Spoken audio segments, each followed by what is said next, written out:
नमस्कार दोस्तों, आपका स्वागत है एनी बुक हिंदी में। आज हम जोनाथन हाइट की किताब एंग्जायस जनरेशन के बारे में बात करने वाले हैं। साल 2010 के आसपास दुनिया भर के किशोरों के जीवन में कुछ ऐसा हुआ जिसने सब कुछ बदल कर रख दिया। पहले के समय में बच्चे बाहर खेलते थे, दोस्तों से मिलते थे, बातें करते थे और ज्यादा समय वास्तविक दुनिया में बिताते थे। लेकिन धीरे धीरे सब कुछ बदलने लगा। एक छोटी सी चीज स्मार्टफोन कमरे में आई और पूरी दुनिया उलट पुलट हो गई। इस डिवाइस ने संचार को आसान बनाया, लेकिन इसके साथ कुछ ऐसी समस्याएं भी आईं जिनकी किसी ने कल्पना नहीं की थी। 2010 के बाद डिप्रेशन, एंग्जाइटी, आत्म नुकसान और आत्महत्या जैसे मानसिक स्वास्थ्य के मामलों में अचानक तेज उछाल देखने को मिला। यह सच है कि ये समस्याएं पहले भी मौजूद थीं, लेकिन इतनी तेजी से इनका बढ़ना बेहद चिंताजनक था। कई देशों में एक ही समय पर यह बदलाव देखा गया, जिससे साफ हो गया कि यह कोई स्थानीय समस्या नहीं थी, यह एक वैश्विक संकट बन गया। स्मार्टफोन के आने के बाद बच्चों की दुनिया पूरी तरह बदल गई। पहले रात में सोने से पहले किताबें पढ़ी जाती थीं या परिवार के साथ बातचीत होती थी। स्क्रॉल करने, स्वाइप करने और चैट करने का दौर शुरू हो गया। इंस्टाग्राम, स्नैपचैट और टिकटॉक जैसे प्लेटफॉर्म्स ने एक नई दुनिया बना दी जो दिखने में बहुत आकर्षक थी, लेकिन हकीकत में यह तुलना और अकेलेपन की दुनिया थी। किशोर जो अपनी पहचान खोजने की कोशिश कर रहे होते हैं, इस वर्चुअल दुनिया में खुद की दूसरों से तुलना करने लगे। किसी को ज्यादा लाइक्स मिल रहे हैं, किसी की जिंदगी ज्यादा परफेक्ट लग रही है, कोई घूम रहा है, कोई ब्रांडेड कपड़े पहन रहा है। इस तुलना ने अंदर ही अंदर आत्मविश्वास को खा लिया। लोगों को लगने लगा कि उनकी जिंदगी उबाऊ है, वे अच्छे नहीं दिखते, उनमें कुछ खास नहीं है। यही भावनाएं धीरे धीरे डिप्रेशन और एंग्जाइटी की वजह बनने लगी। सोशल मीडिया पर मिलने वाला वैलिडेशन यानी लाइक्स और कमेंट्स एक तरह की डिजिटल लत बन गया। जब तक पोस्ट पर अच्छे कमेंट्स या ढेर सारे लाइक्स नहीं मिलते, लोग बेचैन महसूस करते हैं, और अगर कोई नकारात्मक कमेंट आ जाए तो आत्मसम्मान जमीन पर आ जाता है। यह चक्र इतना खतरनाक है कि इससे बाहर निकलना बहुत मुश्किल हो गया है। माता पिता और शिक्षक भी हैरान हो गए कि अचानक इन बच्चों को क्या हो गया। जो बच्चे पहले खुश रहते थे, वे चिड़चिड़े हो गए, अकेले रहने लगे और अपनी भावनाएं किसी से साझा करना बंद कर दिया। यह बदलाव इतना धीमा और सूक्ष्म था कि अक्सर किसी को दिखाई ही नहीं दिया, लेकिन इसका असर बहुत गहरा था। अध्ययनों से पता चलता है कि 2010 के बाद कई देशों में लड़कियों में आत्म नुकसान के मामले दोगुने हो गए। लड़कों में भी वृद्धि देखी गई, लेकिन इसका सबसे ज्यादा असर लड़कियों पर पड़ा। डिजिटल दुनिया में हर समय ऑनलाइन रहना एक दबाव बन गया।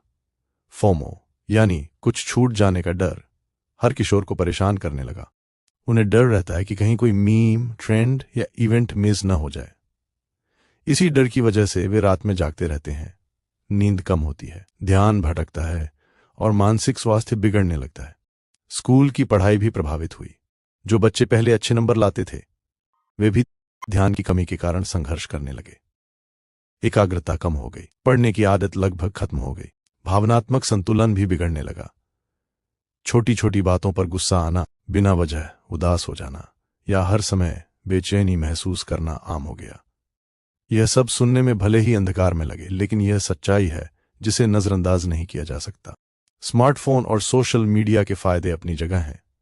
जानकारी मिलती है, दोस्तों से जुड़े रहते हैं, रचनात्मकता को मंच मिलता है, लेकिन अगर इन्हें समझदारी से इस्तेमाल न किया जाए तो ये मानसिक जहर बन सकते हैं। कई शोध बताते हैं कि जो बच्चे फोन पर ज्यादा समय बिताते हैं, वे वास्तविक जीवन में कम खुश होते हैं।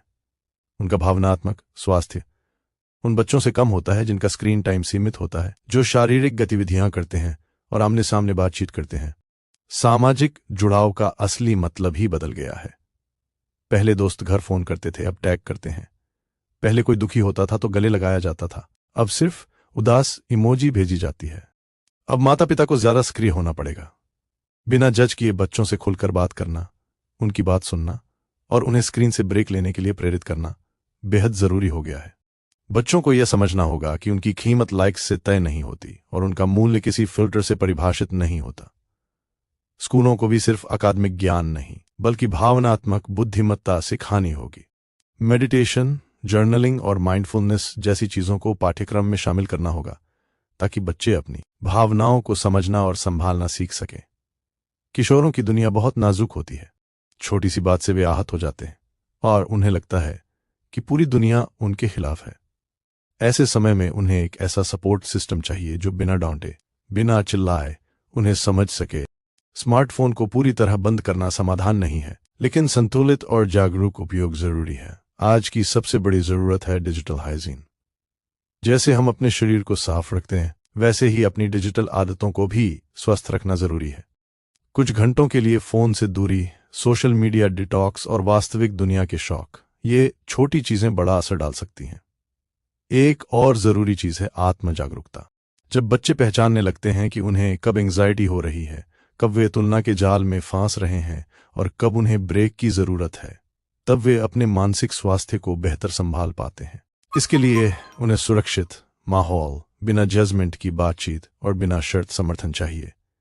अगर हम 2025 को पीछे मुड़कर देखें तो साफ दिखता है कि 2010 में शुरू हुई यह मानसिक महामारी अभी खत्म नहीं हुई है, लेकिन अब जागरूकता बढ़ रही है, बातचीत शुरू हो रही है और मानसिक स्वास्थ्य को गंभीरता से लिया जा रहा है। यह एक सकारात्मक बदलाव है, लेकिन अभी बहुत कुछ करना बाकी है। तकनीक हमारी दुश्मन नहीं है, लेकिन अगर हम इसे समझदारी से इस्तेमाल न करें तो यह हमारी सबसे बड़ी कमजोरी बन सकती है। बच्चों को तकनीक का मालिक बनना सीखना होगा, तकनीक का गुलाम नहीं। अगर हम मिलकर एक समझदार, भावनात्मक रूप से जागरूक पीढ़ी बना सकें तो शायद इस महामारी को रोका जा सके। मानसिक स्वास्थ्य कोई लग्जरी नहीं, बल्कि जीवन जीने की बुनियादी जरूरत है। कभी कभी सिर्फ किसी को सुन लेना, समझ लेना और समर्थन देना किसी की जान बचा सकता है। यह संकट तभी रुकेगा जब हम सहानुभूति, जागरूकता और कार्रवाई के साथ आगे बढ़ेंगे। फोन हमारे हाथों में हो सकते हैं, लेकिन दिल और दिमाग पर हमारा ही नियंत्रण होना चाहिए। अन्वेषण यानी अपने आसपास की दुनिया को जानना, समझना और उससे जुड़ना बचपन का एक बेहद जरूरी हिस्सा है। जब कोई बच्चा जंगल में घूमता है, पार्क के कोनों को खोजता है या किसी नए कीड़े को देखकर हैरान होता है, तो उसकी जिज्ञासा और रचनात्मकता दोनों बढ़ती है। वह सवाल पूछता है, चीजों को ध्यान से देखता है और अपनी कल्पना से नए विचार बनाता है। लेकिन आज जब बच्चे ज्यादातर डिजिटल दुनिया में रहते हैं, तो उनकी जिज्ञासा रेडीमेड कंटेंट से ही पूरी हो जाती है। उन्हें कुछ खोजने की जरूरत ही नहीं रहती, क्योंकि स्क्रीन पहले से ही सब कुछ दिखा रही होती है। सामाजिक विकास भी स्वतंत्रता और खेल के जरिए होता है। जब बच्चे खुद खेल की योजना बनाते हैं, टीमें बनाते हैं, लड़ते हैं और फिर सुलह करते हैं, तब वे सहानुभूति, धैर्य और नेतृत्व जैसे गुण सीखते हैं। वे दूसरों की भावनाओं को समझते हैं, समझौता करना सीखते हैं और अपनी भावनाओं को नियंत्रित करना भी सीखते हैं। लेकिन जब बच्चे अकेले फोन के साथ बैठे रहते हैं, तो ये सारी सामाजिक सीख छूट जाती है। बाद में जब उन्हें असली दुनिया के रिश्तों में जाना पड़ता है, तो उन्हें संभालना मुश्किल लगता है। माता पिता की चिंता स्वाभाविक है कि बच्चे सुरक्षित रहें, उन्हें कोई नुकसान न हो, वे किसी गलत प्रभाव में न पड़े। लेकिन जरूरत से ज्यादा सुरक्षा भी बच्चों के विकास को रोक देती है। अगर हम हर समय बच्चों को गाइड करते रहें, उनकी हर हरकत पर नजर रखें, तो वे कभी अपने फैसलों पर भरोसा करना नहीं सीखेंगे। उन्हें थोड़ा स्पेस, थोड़ी आजादी देना जरूरी है, ताकि वे गिरें, सीखें और फिर खुद खड़े हों। यही प्रक्रिया उनके अंदर आत्मविश्वास बनाती है। आज की शहरी जीवन शैली और अकादमिक दबाव भी खेल और अन्वेषण के बीच एक बड़ी दीवार बन गए हैं। बच्चों के पास बाहर खेलने या कुछ नया खोजने का समय ही नहीं है। स्कूल, ट्यूशन, होमवर्क और फिर थोड़ी सी एंटरटेनमेंट के नाम पर सिर्फ स्क्रीन, यहीं पर उनकी दिनचर्या सिमट जाती है। और जब दिमाग लगातार स्टिमुलेशन का आदी हो जाता है, तब बोरियत आने लगती है। लेकिन सच्चाई यह है कि बोरियत भी एक बहुत जरूरी भावना है। जब बच्चा बोर होता है, तब वह कुछ नया सोचता है, कुछ बनाता है, कुछ खोजता है। लेकिन आज जैसे ही बोरियत आती है, बच्चा तुरंत स्क्रीन की तरफ भागता है। खेल आधारित और खोज आधारित बचपन ही वह नींव है जो बच्चों को भविष्य की चुनौतियों का सामना करने योग्य बनाती है। जब वे प्रकृति से जुड़ते हैं, असली लोगों से बातचीत करते हैं और अपने कंफर्ट जोन से बाहर निकलते हैं, तभी वे सही मायनों में बढ़ते हैं।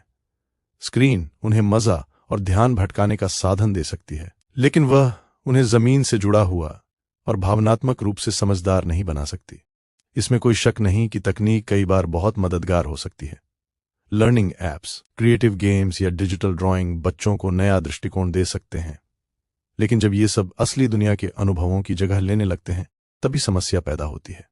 स्क्रीन कभी भी मिट्टी की खुशबू, हवा की ठंडक या दोस्तों की हंसी की जगह नहीं ले सकती। यह केवल एक सप्लीमेंट हो सकती है, सब्स्टिट्यूट नहीं। माता पिता, शिक्षक और समाज को यह समझना होगा कि बच्चों को खेलने और खोजने का वातावरण देना अब कोई लग्जरी नहीं बल्कि जरूरत बन चुका है। हाउसिंग सोसाइटीज में प्ले एरिया को बढ़ावा देना, स्कूलों में रिसेस टाइम को गंभीरता से एना और घर में स्क्रीन फ्री समय तय करना, ये छोटे छोटे कदम मिलकर बड़ा बदलाव ला सकते हैं। सबसे जरूरी बात है बच्चों को बोर होने का अधिकार देना। उन्हें अकेला छोड़िए ताकि वे खुद को समझ सकें और खेल सकें।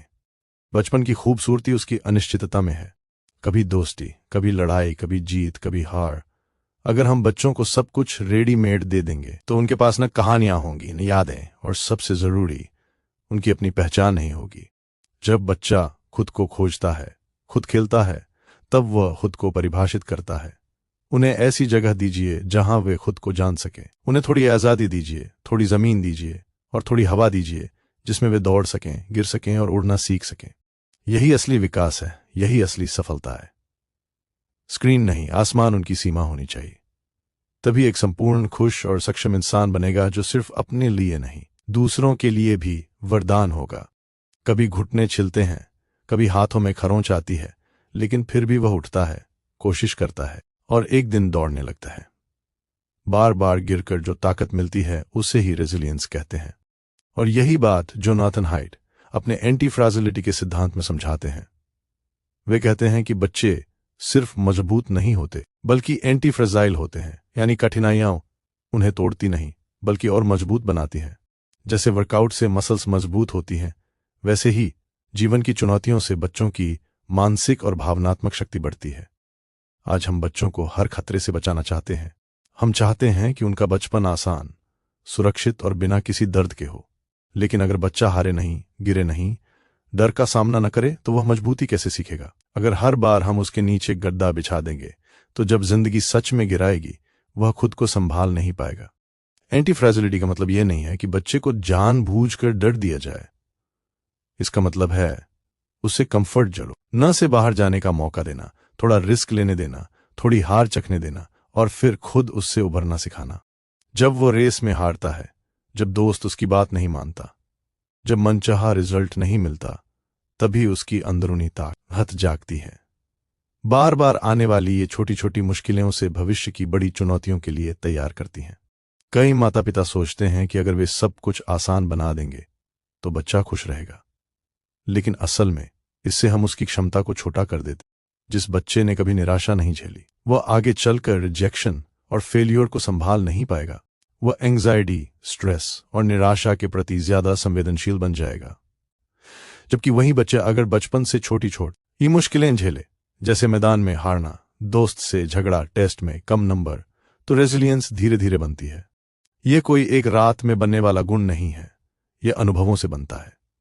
जो बच्चा पेड़ पर चढ़ने का रिस्क लेता है, किसी अनजान बच्चे से दोस्ती करता है या स्टेज पर बोलने की कोशिश करता है, वो हर बार कुछ नया सीखता है। कभी डर लगता है, कभी हार मिलती है, कभी शर्मिंदगी होती है, लेकिन हर बार वो आगे बढ़ता है। आज की समस्या यह है कि हम बच्चों को इतनी सुरक्षा में रखते हैं कि वे जरा सी असहजता से भी डर जाते हैं। जो चीजें पहले बचपन का सामान्य हिस्सा थीं, जैसे बाहर खेलना, बड़ों से बात करना, अकेले जाना, आज उन्हें खतरनाक समझा जाता है। लेकिन सच्चाई यह है कि बच्चे एंटी फ्रेजाइल होते हैं। हमें उन्हें थोड़ा थोड़ा टूटने देना चाहिए ताकि वे खुद से जुड़ना सीख सकें। एंटी फ्रेजिलिटी दरअसल एक विश्वास है। जब हम बच्चे को रिस्क लेने देते हैं, जब हम उसे असफलता से उबरने का मौका देते हैं, तो हम उसे बेहतर इंसान बनाते हैं। इस प्रक्रिया में आत्मसम्मान, आत्मविश्वास और भावनात्मक बुद्धिमत्ता विकसित होती है। एक दिलचस्प बात यह है कि मुश्किलें बच्चों में करुणा और सहानुभूति भी पैदा करती हैं। जब बच्चा खुद दर्द झेलता है, जैसे बोलिंग, अकेलापन या असफलता, तो वह दूसरों के दर्द को बेहतर समझ पाता है। वह ज्यादा संवेदनशील और मददगार बनता है। लेकिन जिसने कभी संघर्ष नहीं देखा, वह घमंडी, हक जताने वाला और भावनात्मक रूप से अनजान हो सकता है। रेजिलियंस का एक और अहम हिस्सा है असफलता से उबरना। आज कई बच्चे जल्दी हार मान लेते हैं। उन्हें लगता है सब कुछ खत्म हो गया, क्योंकि उन्होंने कभी छोटी असफलताओं को स्वाभाविक रूप से स्वीकार करना सीखा ही नहीं। उन्हें हमेशा कहा गया, तुम सबसे अच्छे हो, तुम कभी हारोगे नहीं, तुम हमेशा जीतोगे। और जब असली जिंदगी कुछ और दिखाती है तो वे हकीकत से लड़ने लगते हैं। इसलिए बच्चों को यह समझना चाहिए कि हर हार, हर गलती, हर रुकावट सीखने और बढ़ने का अवसर है। जब बच्चा यह समझ जाता है तो वह असफलता से डरता नहीं बल्कि उसका सामना करता है। वह बार-बार कोशिश करता है, रणनीति बदलता है और अंत में जीतता है। यही सच्ची रेजिलियंस है। कभी वो गिरता है, कभी उठता है, कभी नया रास्ता ढूंढता है और कंफर्ट जोन से बाहर निकलता है। जब वो किसी नए ग्रुप में जाने की कोशिश करता है या किसी अनजान से बात करता है तो वह अपने सामाजिक डर को तोड़ता है। ये सब स्क्रीन पर संभव नहीं है। वर्चुअल गेम में जीतना अलग बात है, लेकिन असली जिंदगी के डर और असफलताओं से लड़ना एक बिल्कुल अलग कौशल है। लक्ष्य यह नहीं है कि बच्चे की हर समस्या हम हल करें, बल्कि यह देखना है कि बच्चा खुद को कैसे संभालता है। जरूरत पड़े तो हल्के से मार्गदर्शन दें, लेकिन हर बार उसे बचाने न दौड़े। अगर बच्चा परेशानी में है तो उसे अपनी रणनीति बनाने और खुद कोशिश करने का मौका दे। अगर आपको यह सारांश उपयोगी लगा हो और आप ऐसी जीवन बदलने वाली किताबों के बारे में जानना चाहते हो तो मेरे YouTube चैनल को सब्सक्राइब करें। जिंदगी बदलने की ताकत एक ही पल में होती है। अभी चुनौतियां दीवारें नहीं होती, वे सफलता की सीढ़ियां होती हैं। असफलता से मत डरिए, वहां रुके रहें, ऐसे जहां आप आज हैं। अपने विजन पर विश्वास रखें, पूरे जुनून के साथ मेहनत करें और कभी समझौता न करें। आपकी क्षमता असीमित है, जाइए और उसे जीत लीजिए। मेरे चैनल एनी बुक हिंदी को सब्सक्राइब करें।